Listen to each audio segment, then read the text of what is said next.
Hi everybody, Tara here from the Boys and Girls Club. Just going to show you a continuation of the last video about using the finger wheel. These are the products from the finger wheel, and what we are going to do is learn how to clean them up and paint them.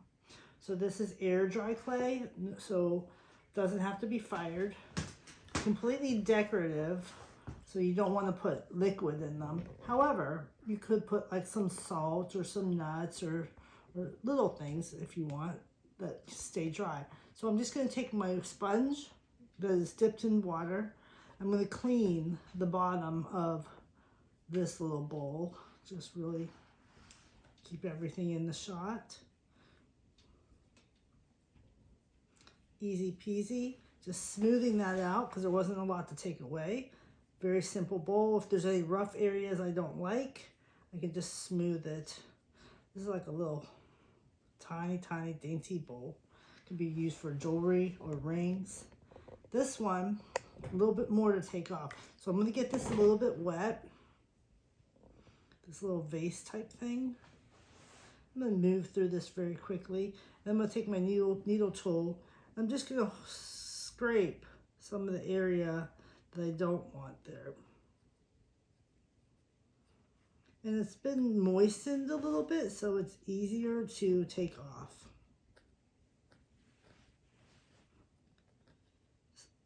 It also doesn't give you that same dry chalk feel whenever you add a little bit of water to it. Oops. Sometimes that bothers me and sometimes that doesn't. So there we go. A little teeny tiny bit more.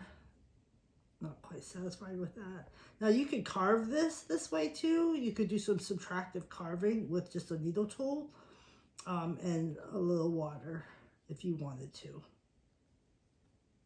Because with air dry clay, it's not like regular clay that, I suppose it is. You could wait till it's leather hard, but I think it dries pretty fast. So different set of characteristics. If these are a week old, right? We did these last Friday. Yeah, but they were already setting up within a day. They're so tiny.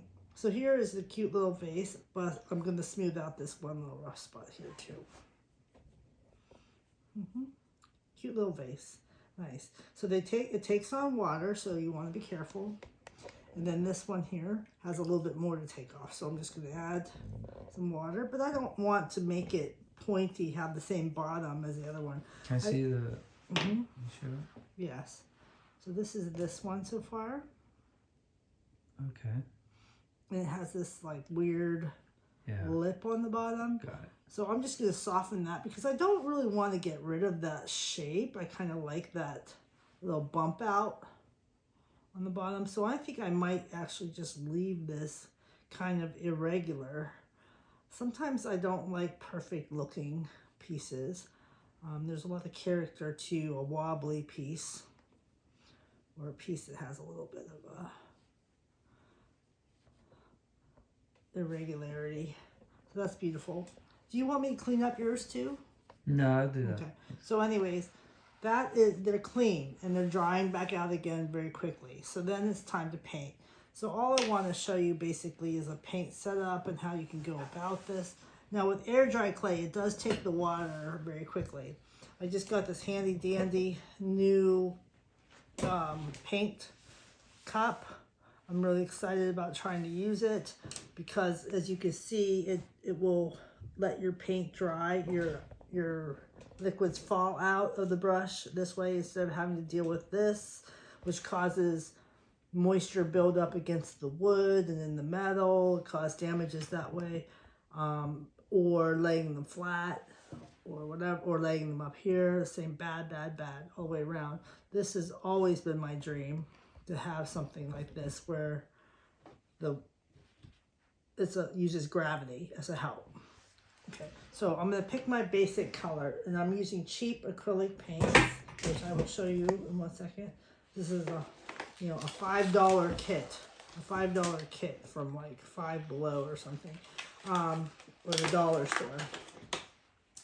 So this is going to take the paint on really easily and fast. So I'm going to go with green. I want to do a green. I want to do a bright color. So we're going to open up this little canister. I see it has a little, I suspected as much, and I should have.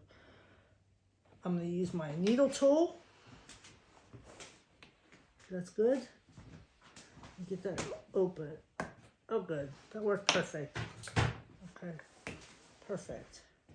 Get that out. Since this is like cheap acrylic paint, it will come off your hands pretty easily, but it might not come off your clothes because acrylic means plastic.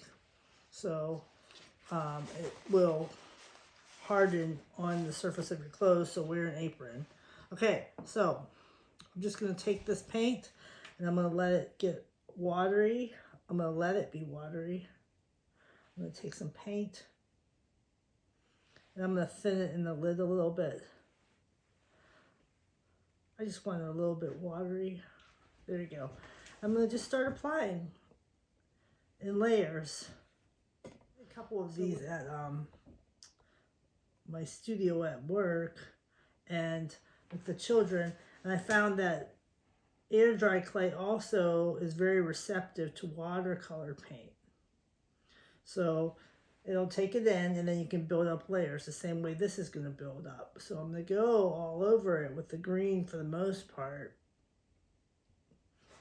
But then I'm going to bring in other colors and start swirling and putting dots and doing all sorts of things. So this is your base coat. This is just my base coat.